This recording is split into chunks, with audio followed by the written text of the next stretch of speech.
The National Collegiate Athletic Association, or NCAA, responded to last week's ruling by the regional director of the National Labor Relations Board with a promise to appeal and a statement that says, in part, this union-backed attempt to turn student athletes into employees undermines the purpose of college and education.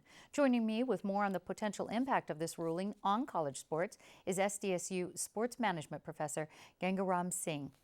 Gangaram, what are the arguments basically for the Northwestern football players wanting to unionize?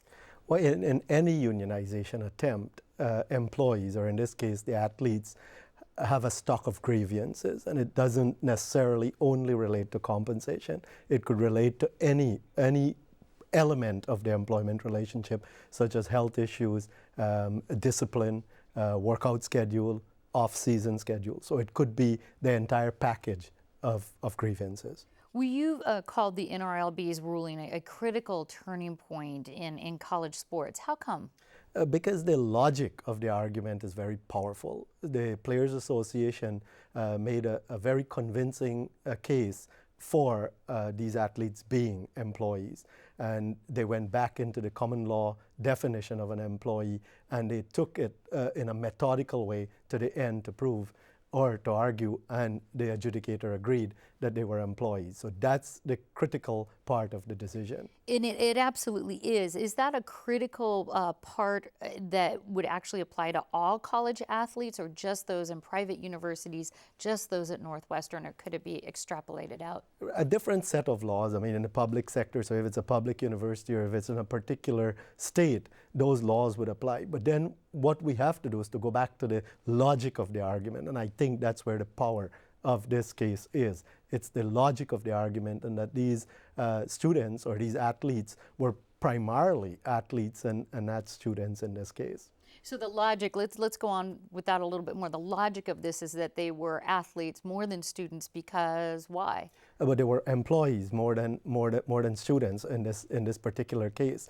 It goes back to the basic notion of a contract. And so in this particular case, the university had an agreement with the students. The coach went to the athlete's house and they talked about the terms of that arrangement. And then there was a tender that was issued, and in this regards, that's a contract. And it had certain obligations and that the student had to meet, and it had certain things that the university were going to provide. And that forms the basis of the employment relationship in this case. If the ruling sticks, what kind of impact could it have on, let's say, San Diego State's athletic programs and college sports here?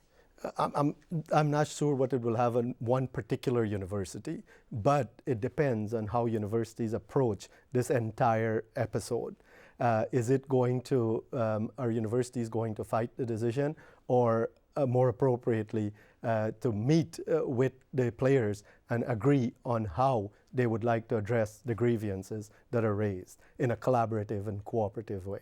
A lot of this discussion was about money. There's a lot at stake, billions in TV rights alone each year for basketball tournaments and bowl games.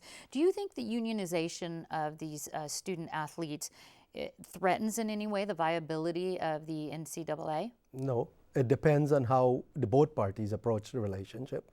At this stage, both parties need to come with what it is that they would like to see from the relationship, and to make sure that a win-win solution does come out of it. It's a tough sport, and you know, there are lots of injuries in this sport, and the university also wants to make sure that it maintains the educational mission. And so both sides need to come together and figure out a win-win solution. What's the appeals process for this, because the NCAA has promised to appeal? It would be administratively, a judge would decide whether there were issues in the hearing that violated any part of the National Labor Relations Act or the adjudication process. And you know, your guess is as good as mine. All right, that might take some time. So Gangaram Singh, thank you so much for the update. Thank you.